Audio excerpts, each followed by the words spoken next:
Hello friends, मेरे YouTube channel पर आप सभी का स्वागत है। हम लोग का क्षेत्रमिति का सीरीज चल रहा है। इसमें हम लोग इससे पहले क्लास में त्रिभुज के बारे में पढ़े, उसका गुण और उसमें भुजा के आधार पर कितना प्रकार, कोण के आधार पर कितना प्रकार, ये हम लोग पढ़े।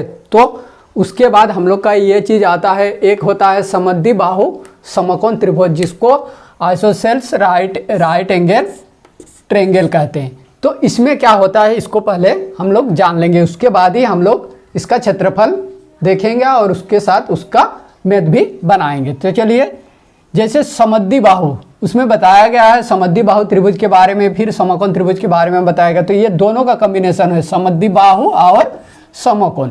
तो देखिए, समद्वि बाहु यानी कि दो भुजा क्या होगा, समान होगा, और समकोण यानी कि एक कोण क्या होगा, 90 डिग्री का होगा।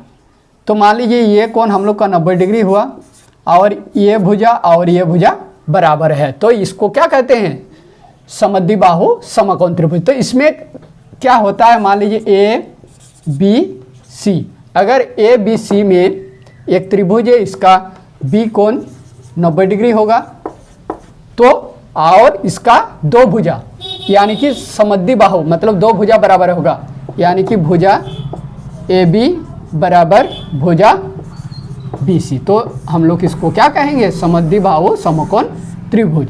लेकिन इसमें एक क्या है, अगर ये 90 डिग्री है और दो भुजा बराबर है, तो ये कोण और ये कोण क्या होगा, हम लोग का 45 डिग्री होगा। दोनों कोण क्या होगा, 45 डिग्री होगा। अगर ये भुजा और ये भुजा बराबर है और ये 90 डिग्री है, तो ये कोण क्या होगा, 45 डिग्री होगा। और इसमें एक चीज़ है, सबसे बड़ा कोण कौन सा, 90 डिग्री। तो 90 डिग्री का सामने वाला भुजा क्या होगा, सबसे बड़ा भुजा होगा, यानी कि AC क्या होगा, सबसे बड़ा भुजा होगा। कौन से, ये बराबर भुजाओं से ये क्या होगा, सबसे बड़ा भुजा होगा। समझ में आ गया कि समद्वि बाहु समकोण त्रिभुज। तो चलिए, इसके बाद हम लोग देखते हैं। अब देखिए, त्रिभुज का मध्यिका। त्रिभुज का मध्यिका हम लोग किसको कहेंगे, मान लीजिए हम एक त्रिभुज बना रहे हैं। देखिए,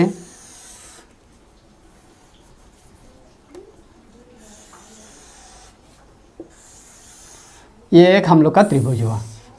अब त्रिभुज का मध्य, मान लीजिए ये ए बी सी है, तो बी सी का कुछ तो लंबाई होगा, तो इस लंबाई का आधा मतलब इस लंबाई का आधा कर देंगे, और इस यहाँ से हम लोग ऊपर वाला मतलब सम्मुख वाला शीर्ष को मिलाएंगे। तो इस मिलाने वाले रेखा जो आएगा, इसमें से जहाँ मिलेगा ये क्या होगा, बी सी का क्या होगा, बी सी का मध्यिका। क्या होगा, मध्यिका कौन होगा, ये मान लो डी में मिल रहा है, तो ये बी सी का मध्यिका कौन होगा, डी हो जाएगा। यानी कि कोई भी रेखा को समद्विभाजित करेंगे, यानी कि उसका आधा करेंगे, समद्विभाजित करने के बाद सम्मुख में जो शीर्ष होगा उसको मिलाने वाली रेखा को क्या कहेंगे, मध्यिका कहेंगे। सम्मुख को मिलाने वाली रेखा को क्या कहेंगे, मध्यिका कहेंगे। तो इसका मध्यिका क्या हुआ, ये वाला हुआ मध्यिका। तो देखिए, इसमें अगर मान लीजिए ये है, ये एक भुजा है ए बी, तो इसको भी अगर बीच में हम लोग करेंगे, समद्विभाजित करेंगे, और इसका सम्मुख कौन सा होगा, ये वाला, तो इसको अगर मिला देंगे तो ये भी क्या हो जाएगा, मध्यिका हो जाएगा। फिर इसको देखिए, अगर ए सी को समद्विभाजित करने के बाद बीच में से इसको हम यहाँ मिलाएंगे, तो ये भी क्या हो जाएगा, इसका मध्यिका हो जाएगा। तो हम लोग कह सकते हैं किसी त्रिभुज का मध्यिका कितना हो सकता है, 3 हो सकता है। कितना हो सकता है, 3। ज़्यादा से ज़्यादा कितना हो सकता है, 3 हो सकता है। तो किसी त्रिभुज का मध्यिका ज़्यादा से ज़्यादा 3 हो सकता है, और किसी भुजा के सम्मुख शीर्ष को मिलाने वाली रेखा को क्या कहते हैं, मध्यिका कहते हैं। चलिए, इसको नोट कीजिए, फिर देखते हैं। अब देखिए, त्रिभुज का शीर्ष लंब, त्रिभुज का शीर्ष लंब। त्रिभुज का शीर्ष लंब क्या होता है, किसको कहा जाता है, उसको हम लोग जान लेते हैं। शीर्ष लंब क्या होता है, मान लीजिए एक त्रिभुज हम बना रहे हैं, ये हम लोग का एक त्रिभुज। अब देखिए किसी भी शीर्ष से, मान लो ए एक शीर्ष, बी और सी, किसी भी शीर्ष से उसके सम्मुख भुजाओं पर डाला गया लंब को क्या कहते हैं, शीर्ष लंब कहते हैं। जैसे ये शीर्ष है, इससे सम्मुख भुजा कौन सा है, बीसी है, तो इसके ऊपर डाला गया लंब क्या होगा, शीर्ष लंब होगा। मान लीजिए बी है, बी के सम्मुख भुजा कौन सा है, ये है, एसी है, तो इसके ऊपर अगर लंब डालेंगे तो क्या होगा, ये शीर्ष लंब होगा। अगर यहाँ से भी हम लोग लंब डालते हैं ए बी के ऊपर तो ये क्या हुआ, शीर्ष लंब हुआ। शीर्ष लंब का मतलब क्या है, सीधा 90 डिग्री, क्या होगा, सीधा 90 डिग्री हम लोग डालेंगे। अगर मान लीजिए इसके पी क्यू आर पर ये आके लंब डाला गया तो ये त्रिभुज का शीर्ष लंब कौन सा हुआ, यानी कि बी सी का शीर्ष लंब कौन सा हुआ, ए क्यू, इसके ऊपर शीर्ष लंब डाला गया। उसी तरह ए बी का शीर्ष लंब कौन सा होगा, सी पी डाला गया। उसके बाद ए सी का शीर्ष लंब कौन सा होगा, ए सी का शीर्ष लंब होगा बी आर, तो ये शीर्ष लंब होता है। और देखिए शीर्ष लंब जो होगा वो तीनों क्या होगा, एक ही बिंदु पर ये प्रतिच्छेद करेगा, एक ही बिंदु पर। देखिए इधर से भी ये बिंदु पर प्रतिच्छेद, ये भी और ये भी, तीनों एक ही बिंदु पर प्रतिच्छेद करेगा। और इसमें भी क्या होता, किसी त्रिभुज का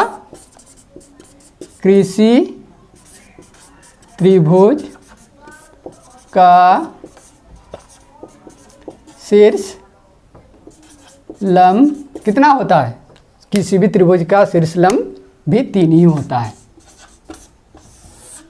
तो हम लोग मध्य का शीर्ष लंब और इसके बारे में, त्रिभुज के बारे में जो उसका बेसिक चीज़ है वो जान लिए हैं। अब इसके बाद हम लोग क्षेत्रफल पढ़ेंगे, इसका और कुछ छूटा हुआ है उसको भी हम लोग देख के फिर क्षेत्रफल पर आएंगे।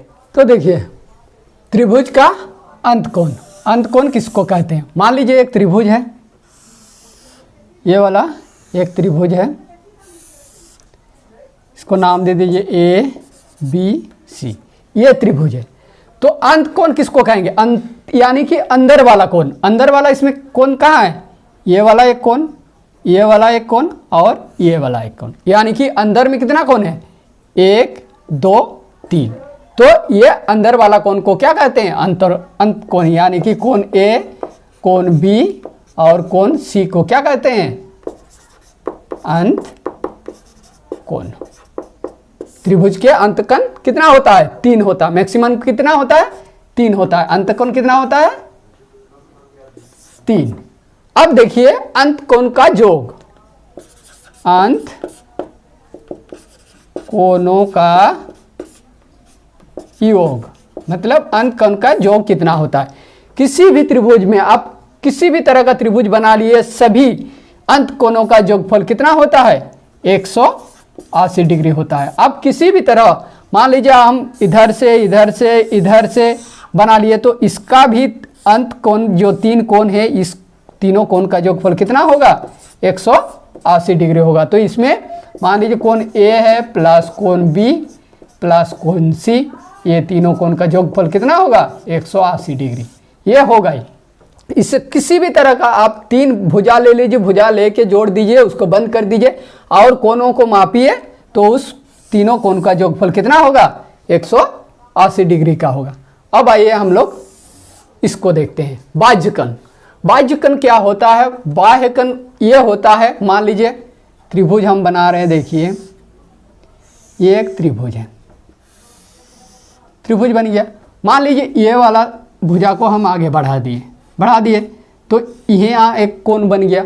अगर इसको हम बढ़ा दिए तो यहाँ एक कोण बन गया, अगर इसको हम बढ़ा दिए तो यहाँ एक कोण बन गया। तो ये सब कोण को क्या कहते हैं? बाह्य कोण, बाहर का कोण यानी कि बाह्य कोण। तो देखिए इसमें कितना कोण बन रहा है बाहर में, अगर इसको छोड़ के हम लोग इधर खींचेंगे तो इधर वाला भी बनेगा, इसको नहीं करेंगे तो इधर वाला बनेगा, इसको छोड़ के अगर हम लोग इधर करेंगे तो इधर वाला बनेगा, तो इसको भी इधर वाला बनेगा। तो ये कोण के साथ होना चाहिए, ये क्या होगा? कोण के साथ होना चाहिए। ये हम लोग का कोण ये त्रिभुज के साथ होना चाहिए, ये वाला एक कोण, ये वाला एक कोण। तो ये क्या हुआ? बाह्य कोण। इसका भी ये वाला एक कोण, तो ये वाला एक कोण बाह्य कोण। इसका भी क्या होगा? ये वाला एक कोण, इधर वाला और इधर वाला, तो ये हो गया हम लोग का बाह्य कोण। तो बाह्य कोण त्रिभुज का कितना होता है? 1 2 3 4 5 6। तो किसी भी त्रिभुज का, किसी भी त्रिभुज का बाह्य कोण कितना होता है? 6 होता है। 6 बाह्य कोण होता है, यानी कि बाहर वाला कोण। अगर ये भुजा को इधर बढ़ा दिया तो इधर वाला कोण बन गया। अब इसका एक जो रूल है उसको हम लोग अंत अभिमुख कोण में बताते हैं। चलिए इसको देखते हैं। अंत अभिमुख कोण, अंत अभिमुख कोण का मतलब है, देखिए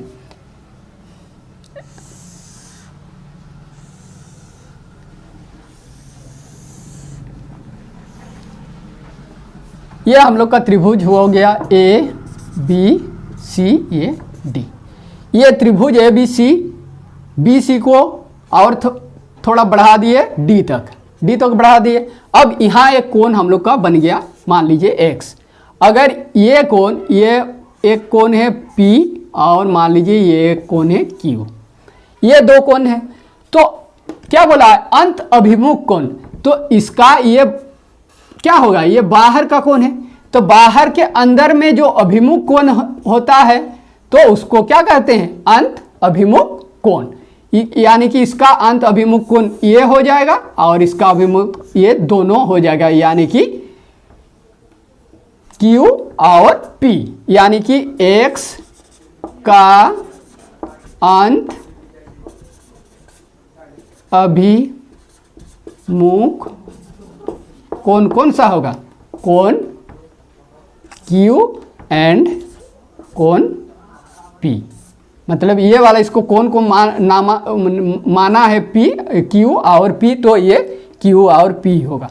अब देखिए इसमें और एक कंडीशन होता है, इसमें ये होता है कि ये कोणों का योगफल ये दोनों कोणों के योगफल के बराबर होता है, यानी कि जो बाहर का कोण है ये अंत जो अभिमुख की कोण इसके अंदर वाला, इसको छोड़ के ये दो कोणों का योगफल इसके योगफल के क्या होगा? बराबर हो गया। यानी कि कोण x बराबर क्या हो जाएगा? कोण P प्लस कोण Q, ये होता है। कोई भी लीजिए, अगर आप इधर से लेंगे, इधर वाला लेंगे, तो ये वाला कोण क्या होगा? ये वाला कोण इसका और इसके कोण के योग के क्या होगा? बराबर होगा। अगर आप इधर से लेते हैं इधर वाला, तो ये भी क्या होगा? ये इसका और इसके कोण के योग के क्या होगा? बराबर होगा। और इसमें देखिए, इसमें क्यों होता है इसको थोड़ा समझ लीजिए। ये पूरा कोण हम लोग का कितना होता है? पूरा कोण एक लाइन वाला 180 होता है। एक 180, अगर ये 180 में से ये घटेगा और ये जो होगा हम लोग का ये P और Q और ये वाला तीनों जोड़ के 180 होता है, क्योंकि हम लोग ये वाला में पढ़े थे अंत कोण का तीनों कोण का योगफल कितना होता है? 180 होता है। इसीलिए ये इसका योगफल बराबर ये और इसके दोनों के योगफल के क्या होता है? बराबर होता है। तो आई होप आप लोग को ये समझ में आ गया होगा। नेक्स्ट क्लास में हम लोग इसका मैथ बनाएंगे और इसमें रिलेटेड जो क्षेत्रफल, जो मेन क्षेत्रमिति में जो पढ़ा जाता है उसको हम लोग करेंगे। इसको बताने का मतलब है क्षेत्रमिति में अगर हम लोग इसका बेसिक चीज़ नहीं जानेंगे तो फिर मैथ बना के कोई फायदा नहीं, इसका क्षेत्रफल निकाल के कोई फायदा नहीं। इसीलिए हम लोग ये सब पहले पढ़े, उसके बाद हम लोग इसका क्षेत्रफल निकालेंगे। धन्यवाद।